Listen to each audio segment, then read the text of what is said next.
Hello YouTube. Today I am going to show you how to create a Windows 11 bootable USB drive using the official method. So let's get started. First, make sure you connect USB flash drive of at least 8 GB to your computer. So go to the official website of Microsoft, type Windows 11 download in the search bar. Link to this particular page will be in the video description. And once you are here, go to the create Windows 11 installation media section and click the download now button underneath, which will download the Windows media creation tool.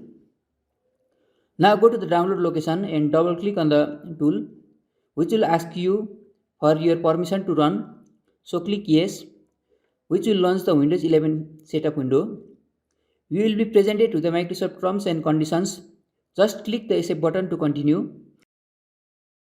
So uncheck this box, which allows you to choose your preferred choices manually. After making the choices, and hit next. Now make sure the USB flash drive is connected to your computer and hit next, which will ask you to choose a media to proceed further. So choose the option USB flash drive from here and hit next, and it will start downloading the Windows 11 OS straight from the Microsoft. It may take a while if you have a slow internet connection, or it can be done within a minute. Be patient and let it finish the download.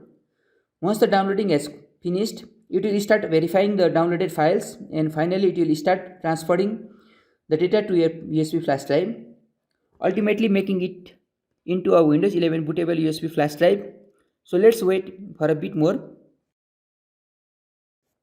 And it has completed the process. Now you can click the finish button and safely eject your drive.